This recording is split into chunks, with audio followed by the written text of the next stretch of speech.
Hi everyone, I hope आप सब लोग बहुत अच्छे से होंगे।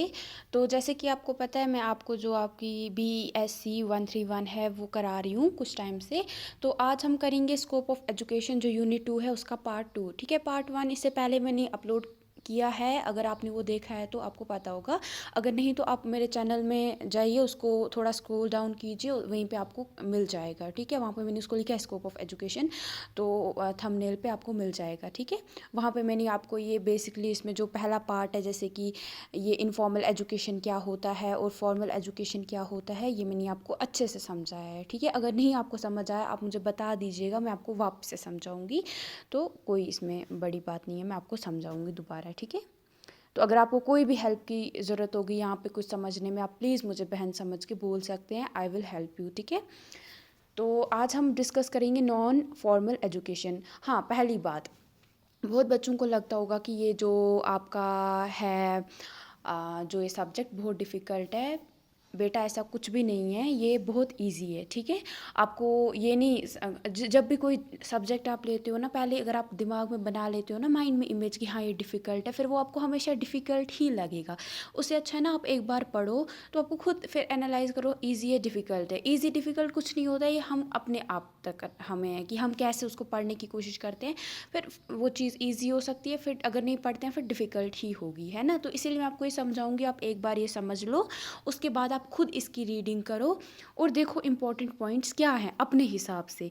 मैं यहाँ पे तो बताती रहूँगी ये क्या है। और एजुकेशन में दूसरा एक चीज़ है ना, कि इसमें आपको ऑलरेडी पता है सारा।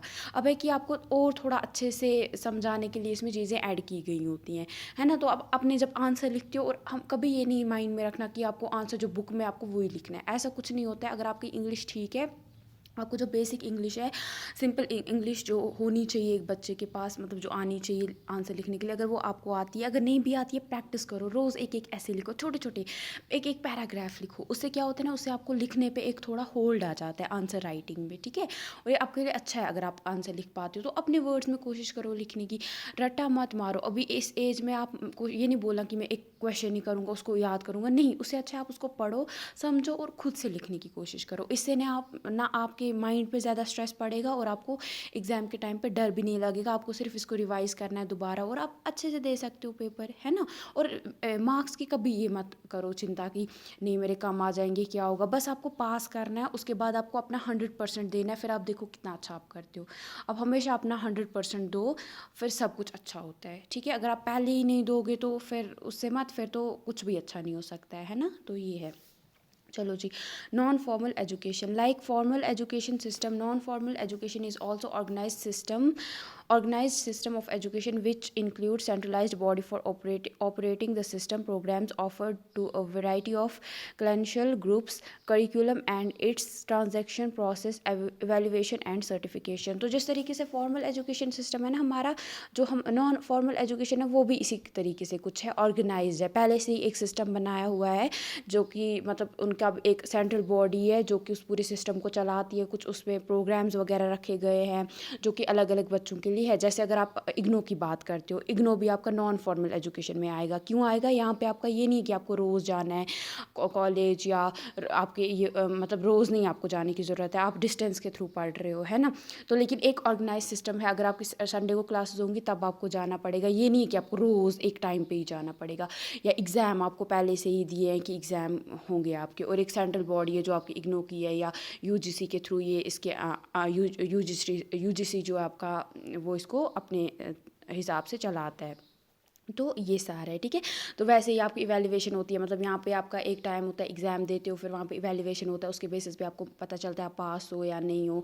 फिर आपको जब आप डिग्री कंप्लीट कर लेते हो फिर आपको सर्टिफिकेट मिलती है ना। तो यही है इसमें। इग्नो की एग्जाम्पल सबसे बेस्ट है इसमें याद रखने के लिए। यानी इसमें अपना एक रखा गया होता है करिकुलम कि हाँ इस तरीके से ये चीज़ें पढ़ानी है, इस कोर्स के बच्चों को ये चीज़ें पढ़ानी है। जैसे आपको इग्नो में आपको वैरायटी ऑफ कोर्सेज मिल जाएंगे, है ना। मतलब आपको BSc कर सकते हो आप, सॉरी BSc कर सकते हो, और आप यहाँ से BAG कर सकते हो। बहुत सारे हैं, मतलब बहुत सारे BTS वगैरह, वो बहुत सारा आप कर सकते हो। ठीक है, तो इसमें ये कोई कमी नहीं है। लेकिन एक है कि मतलब करिकुलम बनाया गया है पहले से, इवैल्यूएशन का एक सिस्टम है, सर्टिफिकेट वगैरह सर्टिफिकेशन का एक सिस्टम है proper. The major difference between formal and non-formal education is in terms of flexibility in planning and implementation of the system. अब इन दोनों में फॉर्मल और नॉन फॉर्मल में कहाँ पे डिफरेंस है, कैसे आप बोल सकते हो एक दूसरे से, कहाँ पे अलग है? ये अलग है कि किस तरीके का इनका ये मतलब इनकी प्लानिंग कैसी है, मतलब कैसे इनका पढ़ाने का तरीका कैसा है, और ये कैसे जो इनके रूल्स वगैरह है, रेगुलेशंस वगैरह, सो ये कैसे इम्प्लीमेंट करते हैं, कैसे ये चलाते हैं, है ना। जैसे आप देखोगे अगर आप रोज़ अगर सीधे जो आपका कॉलेज है, अगर आप सीधे कहीं पे रेगुलर कॉलेज में एडमिशन करते हो, रोज़ आपको जाना है, एक टाइमिंग होगी, आपकी यूनिफॉर्म होगी, एक टाइम पे एग्ज़ाम वहाँ पे होता है, सेमेस्टर वाइज होता है। वहीं पे आप इग्नो की बात करोगे तो आपको यूनिफॉर्म की ज़रूरत नहीं, आपको रोज़ जाने की ज़रूरत नहीं है, आपको मतलब रोज़ क्लासेस नहीं होती हैं, आपका टाइमिंग का कोई मसला नहीं है, अपने हिसाब से सारा पढ़ना है। एक दोनों सेमेस्टर्स का एंड पे फिर एग्ज़ाम होता है, उसके बेसिस पे आपको फिर पता चलता है कि पास हो या नहीं। तो ये सारा ये डिफरेंस आ जाता है इनके, जो इनका कितनी फ्लेक्सिबिलिटी मिलती है प्लानिंग में, और इम्प्लीमेंटेशन कैसे होता है, कैसे इन अपने रूल्स को ये लागू करते हैं, वो सारा उसमें डिफरेंस है बस। In formal education, there is a rigidity about the cliential groups, time, schedule, duration of the program, regular interaction between teacher and students.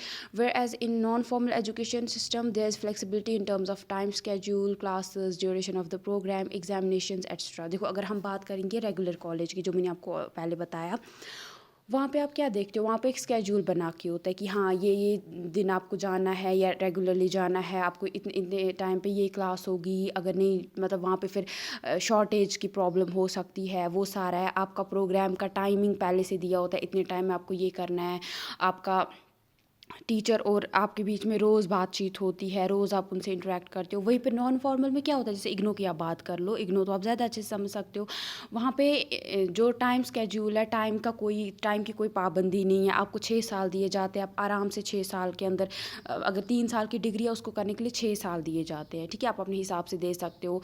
अगर आप एक अभी एग्ज़ाम नहीं दे रहे हो तो अगले साल आप दे सकते हो, वो सारा यहाँ पे रहता है। क्लासेस में आपको बहुत ज़्यादा फ्लेक्सिबिलिटी मिलती है, क्लासेस आपकी रेगुलरली नहीं होती हैं, और ड्यूरेशन ऑफ प्रोग्राम दिया जाता है, और जो कितने टाइम पे आप वो प्रोग्राम को कंप्लीट करते हो, ये नहीं है कि आपको इसी टाइम पे वो ज़रूरी कंप्लीट करना है ना, वो यहाँ पे मसला नहीं है। एग्जामिनेशंस आपके 1 साल के बाद होते हैं, ज़्यादातर जो कोर्सेज़ है उसमें 2 सेमेस्टर्स के। वहीं पे आप अगर रेगुलर कॉलेजेस की बात करोगे, वहाँ पे एग्ज़ाम्स तो होते ही रहते हैं, मतलब हर एक सेमेस्टर के बाद वहाँ पे होता है एग्ज़ाम, और यूनिट वगैरह वो सारा फिर अलग होता है ना। तो ये यहाँ पे non formal education system is also called as the alternative system of education. जो आपका नॉन फॉर्मल एजुकेशन है ना, इसको आप बहुत बार अल्टरनेटिव सिस्टम ऑफ एजुकेशन भी बोलते हो। दिस इन क्यों बोलते हैं, क्योंकि this in spirit fulfils the objectives of life long and continuous education. क्योंकि ये आपका कहीं ना कहीं आपका जो लाइफ लॉन्ग प्रोसेस है, कंटिन्यूस जो एजुकेशन है, उसका कहीं ना कहीं कुछ ऑब्जेक्टिव्स को ये पूरा करता है। कुछ जो चीज़ें हैं जो एजुकेशन की, वो यहाँ से आप पूरी कर सकते हो। Even one can pursue education after entering job fields. बहुत बार ऐसा होता है कि रेगुलर जो कॉलेजेस है वहाँ पे आप नहीं देखते हो कि कोई बच्चा जो है आप वहाँ पे एडमिशन मिलेगा। अगर आप जॉब कर रहे हो तो साथ में आप कोई कोर्स भी कर सकते हो, मतलब सीधे ना, मतलब ज़्यादा मुझे नहीं ज़्यादा इसके बारे में पता है, बट मैंने नहीं देखा है कि बच्चे करते हैं फिर रेगुलर वो जा पाएंगे, क्योंकि बहुत मुश्किल हो जाएगा उनके लिए वहीं पे। लेकिन इग्नो में ये मसला नहीं, आप जॉब के साथ साथ अभी भी आप में बहुत सारे बच्चे होंगे जो जॉब भी कर रहे होंगे प्लस वो पढ़ाई भी कर रहे हैं। तो ये है यहाँ पे, this type of education is provided through distance education system. तो इस किस्म की जो एजुकेशन है कैसे आपको प्रोवाइड की जाती है, थ्रू डिस्टेंस एजुकेशन, यानी घर से दूर रह के। मतलब ये नहीं है कि आपको ज़रूरी रोज़ जाने की ज़रूरत है। Distance education, open and distance learning, online education extra provide non formal education. तो यहाँ पे आप देखोगे नॉन फॉर्मल एजुकेशन में कौन कौन से आते हैं, आपका डिस्टेंस एजुकेशन आ जाती है, आपकी ओपन एंड डिस्टेंस लर्निंग आ जाती है, और आपका यहाँ पे ऑनलाइन एजुकेशन, अगर बहुत बार आप कोई ऑनलाइन कोर्सेज भी करते हो, है ना, वो सारे इसमें आ जाते हैं। या आप यूट्यूब से बहुत, अभी जैसे आप पढ़ रहे हो यूट्यूब पे मेरे जो अगर वीडियोज़ देखोगे आप पढ़ रहे हो, ये भी आपका एक नॉन फॉर्मल में आ जाएगा। ये नहीं है ना कि मैंने आपको बोला हाँ इसी टाइम पे आपको आना है और मैं आपको इसी टाइम पे पढ़ाऊंगी, नहीं। जब मैंने वीडियो अभी थोड़ी देर में अपलोड करूँगी, फिर जब आपको मिलेगा ये वीडियो देन आप पढ़ोगे, या आपकी मर्ज़ी है कि आप इसको कब खोलो कितना पढ़ो, वो आप तक है। ये नहीं है कि मैंने एक रखा है कि नहीं इसी टाइम पे आपको पढ़ना है, इसी टाइम पे आपको वीडियो खोलनी है, ऐसा कुछ नहीं है। तो इसीलिए आपका नॉन फॉर्मल एजुकेशन में आता है, ठीक है। तो हो गया यहाँ पे। अब हम इसके कुछ कैरेक्टरिस्टिक्स नॉन फॉर्मल एजुकेशन के देखेंगे, जिससे हम और अच्छे से समझ पाएंगे कि ये नॉन फॉर्मल एजुकेशन होता क्या है। ठीक है, जो कि हमें फिर हमेशा याद रहेगा, हाँ जी ये हमारा नॉन फॉर्मल एजुकेशन है। ये कैरेक्टरिस्टिक्स बहुत अच्छे होते हैं। अगर आप देखो ना, अगर आपको नॉन फॉर्मल एजुकेशन में कुछ भी वहाँ पे याद नहीं आ रहा होगा, अगर आप यही सारे लिख दोगे ना वहाँ पे अच्छे से कि नॉन फॉर्मल एजुकेशन में, वहाँ पे कैरेक्टरिस्टिक्स लिखने की भी ज़रूरत नहीं, बट आप पॉइंट्स में ही ऐसे अपना आंसर अगर लिखते हो ना, आप लिख के ले लो, आप कितना अच्छा करते हो करोगे पेपर, आप देखना आपके कितने अच्छे मार्क्स आएंगे। क्योंकि एग्जामिनर जो होता है ना, उसको पॉइंट्स में जो लिखे होते हैं ना, जो उसको ईजिली समझ आ जाएगा किसी बच्चे ने क्या लिखा है, उसको ज़्यादा पसंद आता है। और जो ये पॉइंट्स में लिखे होते हैं ना चीज़ें, ये आपको जल्दी समझ भी आती है, जल्दी दिमाग में रह जाती हैं। ठीक है, देखो, like formal education, non formal education has certain goals and objectives of the programs. It offers learners learning experiences that it intends to provide to them. देखो, जैसे कि फॉर्मल एजुकेशन में भी आपके कुछ गोल्स और ऑब्जेक्टिव्स होते हैं अलग अलग, जैसे कि प्रोग्राम्स में, मतलब जैसे कि आपके नॉन फॉर्मल में, जैसे आपका जो फॉर्मल है वहाँ पे आप जाते हो, कोई डिग्री जो आपको हासिल करनी है वो आप जाते हो रोज़, उसको उसको करने के लिए जाते हो ना, उस डिग्री को, चाहे आप इंजीनियरिंग की कोई डिग्री कर रहे हो, चाहे आप मेडिकल में जा रहे हो, मेडिसिन में, या आप बीए कर रहे हो, या कोई और हिस्ट्री में कुछ बीए ऑनर्स कर रहे हो, तो आपका वो एक है ना कि आपको हाँ कुछ करना है इस डिग्री का, इसीलिए तो आप उसको जा रहे हो उस कॉलेज। तो सेम उसका कुछ काम है उन कॉलेजेस का, वो जो एजुकेशन है उसका कुछ काम है कि जो आप जिस फील्ड में उसमें जो आगे जाना चाहते हो, उसकी आपको जो एजुकेशन है वो आपको मिल सके, ताकि आप लाइफ में और अच्छे डिसीजंस उसके रिलेटेड कर सको। तो सेम यहाँ पे भी हमारे जो नॉन फॉर्मल एजुकेशन है, इसके भी अपने कुछ ऑब्जेक्टिव्स होते हैं, कुछ काम होते हैं, कुछ प्रोग्राम्स होते हैं, जिनको ये पूरा, कुछ गोल्स होते हैं जिनको ये पूरा करने की कोशिश करता है और जिसके लिए बनाया गया है। ठीक है, तो यहाँ पे भी आप देखोगे ये लर्नर्स जो है आपको अलग अलग, अगर आप इग्नू की बात करोगे, इग्नू में आप देखोगे आपको हज़ार से ज़्यादा, मतलब बहुत ज़्यादा आपको कोर्सेज़ मिलते हैं जो आप कर सकते हो, चाहे वो सर्टिफिकेट वाइज हो, चाहे वो सीधे आपके कोर्सेज़ हो, 3 साल के हो, 6 महीने के हो, पीएचडी हो, पोस्ट ग्रेजुएशन हो, मतलब आपको बहुत सारे कोर्सेज़ मिलते हैं। ठीक है, किस लिए आप ये करते हो? क्योंकि आपको आगे जाके इससे कुछ चाहिए। ऐसा नहीं कि आप ऐसे ही चले गए तो आपने डिग्री ले ली तो बैठ गए, नहीं, मतलब आपको आगे कुछ करना है, तो वो कराने के लिए, उस तक पहुँचाने के लिए आपका जो नॉन फॉर्मल एजुकेशन है, जिस तरीके से फॉर्मल एजुकेशन काम कर रहा है, उसी तरीके से नॉन फॉर्मल एजुकेशन भी आपको आपके गोल तक लेने के लिए आपकी हेल्प करने में अपना हाथ बढ़ा रहा है। ठीक है, अपना काम कर रहा है। Unlike formal education system, non-formal education system is flexible in terms of completing an academic program. देखो, जैसे कि अगर आप फॉर्मल एजुकेशन की बात करोगे ना, वहाँ पे क्या होता है, वहाँ पे आपको कोई फ्लेक्सिबिलिटी नहीं मिलती है। मतलब ये नहीं कि आपकी मर्ज़ी आप 10 बजे जाओ, आपकी मर्ज़ी आप 1 बजे जाओ कॉलेज, आपकी मर्ज़ी है आप ना जाओ, ऐसा कुछ नहीं होता। आपको रेगुलरली जाना है, या आपको हफ्ते में कुछ ना कुछ दिन होते हैं जहाँ आपको ज़रूरी जाना पड़ता है, मतलब चलेगा नहीं। ठीक है, मतलब जाना है आपको, क्लासेस आपको अटेंड करनी है। अगर नहीं करोगे तो पेरेंट्स को फिर पता है, पेरेंट्स तक बात जाएगी और सबसे ज़्यादा अपना नुकसान हो जाएगा। वहीं पे अगर आप नॉन फॉर्मल की एजुकेशन की बात करोगे, इसमें कोई ऐसा मसला नहीं है। अगर जैसे अभी आप देख रहे हो, आपकी क्लासेस भी ज़्यादातर तो बच्चों की मुझे नहीं लगता अभी हो रही हैं, बट अगर हो भी रही हैं तो संडे संडे को होती होंगी, है ना। ऐसा नहीं है कि आपको पूरे हफ्ते आपको क्लासेस देनी है। आप इन टाइम पे अपनी पढ़ाई भी कर सकते हो, प्लस आप और भी कुछ चीज़ें जो करना चाहते हो वो आप आराम से कर सकते हो, यानी बहुत ज़्यादा आपको फ्लेक्सिबिलिटी यहाँ पे मिल जाती है। For example, in distance education system there is minimum and maximum time duration to complete a program. तो देखो, जैसे कि आपका फॉर्मल में ऐसा कुछ नहीं होता कि आपको इतना मिनिमम और या इतना मैक्सिमम में आपको कंप्लीट करना है कोई प्रोग्राम, लेकिन आपका वहीं पे जो आपका नॉन फॉर्मल एजुकेशन है, यहाँ पे क्या, जैसे इग्नो में आपको मिनिमम जो है, आप 3 साल में अपनी डिग्री, अगर आप बीए अभी कर रहे हो, बीएजी अगर आप कर रहे हो, तो 3 साल में आप मिनिमम अपनी डिग्री हासिल कर सकते हो, और मैक्सिमम आपको 6 साल दिए जाते हैं। आप इसी डिग्री को, अगर आप बहुत, आपको घर पे कोई प्रॉब्लम है, आप रोज़ मतलब एग्ज़ाम नहीं कभी दे पाते हो, आपको टाइम मिल रहा है कि आप 3 सालों में ये अच्छे से कर सको इन कोर्सेज़ को। ठीक है, तो ये टाइम आपको मिल रहा है। Curriculum and courses of study are formulated keeping in view of the learning needs of the learners. यहाँ पे क्या होता है, जो करिकुलम और जो कोर्सेज है ना, मतलब अलग अलग जो सब्जेक्ट्स है उनमें क्या कैसा किस किस्म का करिकुलम होगा, वो सारा आपको ये बच्चे को अपनी नज़र में रखते हुए उसकी जो नीड्स वगैरह है उनको पूरा करने के लिए अपने हिसाब से ये क्या बनाते हैं, एक ये बनाते हैं आपका जो है सिलेबस अपना बनाते हैं। ठीक है, non formal education curriculum is mostly customized and individualized as it caters to the needs of out school of school children as well as the persons who are already in different professions. तो जो आपका non formal education का जो एक curriculum है, ये आपका आप देखोगे बहुत तरीके एक हिसाब से आपका एक इंडिविजुअल के हिसाब से बनाया जाता है। मतलब इसमें देखा जाता है कि बहुत सारे ये बच्चे वही बच्चे इधर होते हैं जो कि स्कूल से बाहर है, मतलब स्कूल नहीं जाना चाहते हैं। मतलब उनकी जो मतलब वो ऐसे बच्चे हैं कि जो अपनी जो कॉलेज है वो रेगुलरली कंप्लीट नहीं कर सकते, रेगुलर वो वहाँ नहीं जा सकते हैं। या बहुत सारे लोग हैं जो अलग अलग प्रोफेशंस में ऑलरेडी चले गए हैं, उनकी नीड्स को मद्देनज़र रखते हुए इसको नज़र में रखते हुए उसको करिकुलम को बनाया जाता है, ठीक है, सिलेबस को बनाया जाता है। Curriculum and courses of study are formulated keeping in view of the learning.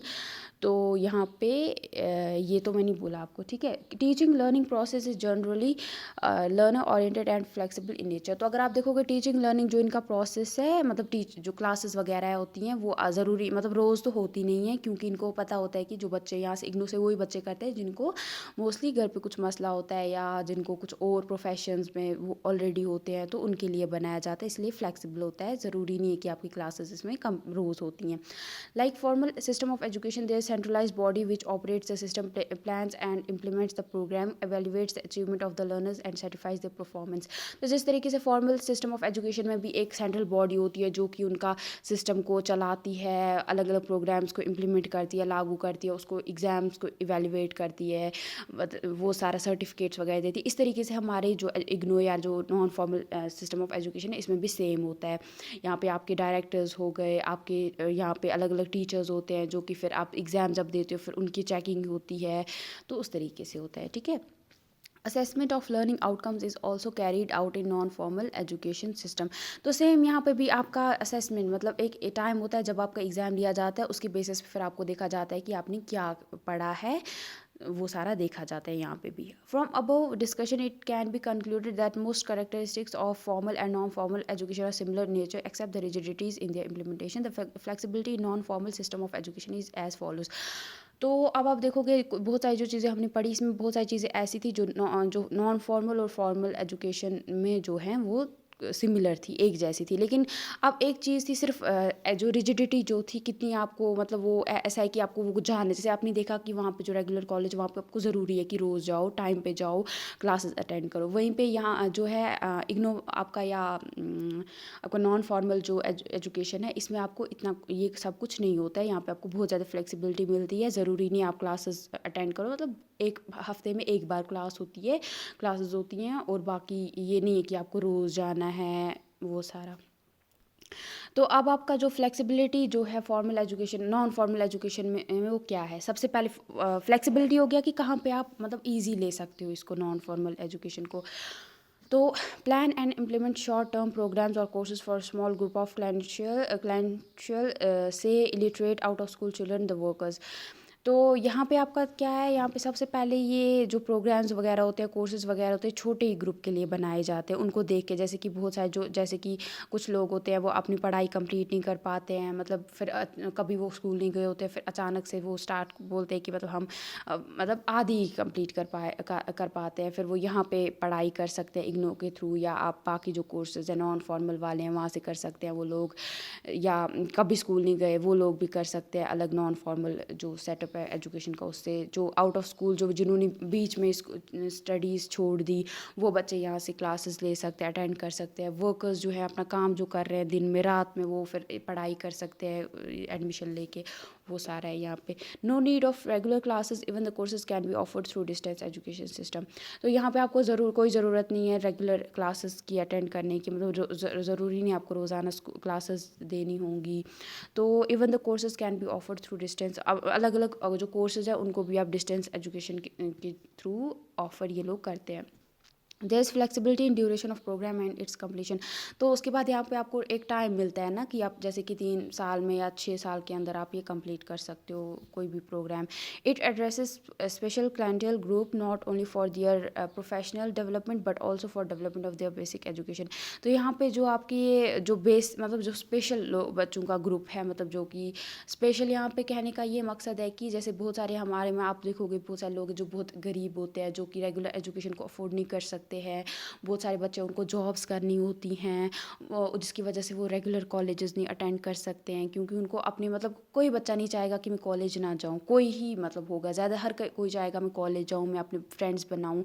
But आप देखोगे यहाँ पे स्पेशल क्यों है, क्योंकि ये बच्चे वो वाले बच्चे हैं जो कि अपनी बहुत सारी जो ये नीड्स को छोड़ के अपनी फैमिली का सोचते हैं, ये बोलते हैं कि हम कुछ ऐसा करें कि हमारी फैमिली या अपने लिए कुछ मतलब हम जो कॉलेज है उसको छोड़ के अपना कुछ और करें, ठीक है। जैसे आपका ये कुछ अलग अलग प्रोफेशंस में जाते हैं, मेहनत करते हैं, फिर आगे बढ़ने की कोशिश करते हैं। तो इसीलिए ये चीज़ जो एजुकेशन है आपका नॉन फॉर्मल, ये इसी तरीके से बनाया जाता है ताकि वो जो बच्चे हैं वो अपनी जो स्पेशल जो ग्रुप है बच्चों का, वो अपना काम तो प्रोफेशन साथ में चलाएं जो कि उनको अपनी बेसिक नीड्स फुलफिल करने के लिए करना है, प्लस वो यहाँ से एजुकेशन भी हासिल, जो उनकी बेसिक एजुकेशन है वो भी वो पूरी कर सके, ठीक है। तो ये था आपका। तो यहाँ पे आपको based upon your understanding site 5 examples of non formal education and also explain how it different from. तो यहाँ पे आपको जो मैंने समझाया आपको, यहाँ पे आपको कुछ एग्जांपल्स देनी है नॉन फॉर्मल एजुकेशन की, और उसके बाद आपको बताना है इसमें क्या डिफरेंस है फॉर्मल और non formal system of education में, ठीक है। तो ये है मेन, अब यहाँ से स्टार्ट होता है। तो सबसे पहले आपको बताना है इनफॉर्मल सिस्टम ऑफ एजुकेशन क्या होता है, ये करना है, इससे आपको एक रहेगा ना, समझ आएगा कि एग्जाम में कैसा लिखना है, ठीक है। Explain the major characteristics of formal system of education, फिर आपको जो फॉर्मल सिस्टम ऑफ एजुकेशन के जो मेन कैरेक्टरिस्टिक्स हैं जो उसको नॉन फॉर्मल या बाकी से अलग बनाते हैं वो आपको लिखने हैं। तो यहाँ उसके बाद आपको फॉर्मल और नॉन फॉर्मल एजुकेशन जो है इनके बीच में क्या डिफरेंस है, क्या चीज़ें जो इन दोनों को अलग बनाती है एक दूसरे से, तो ये करना है, ठीक है। तो ये ज़रूरी करना है, इससे आपको एग्ज़ाम में हेल्प मिलेगी।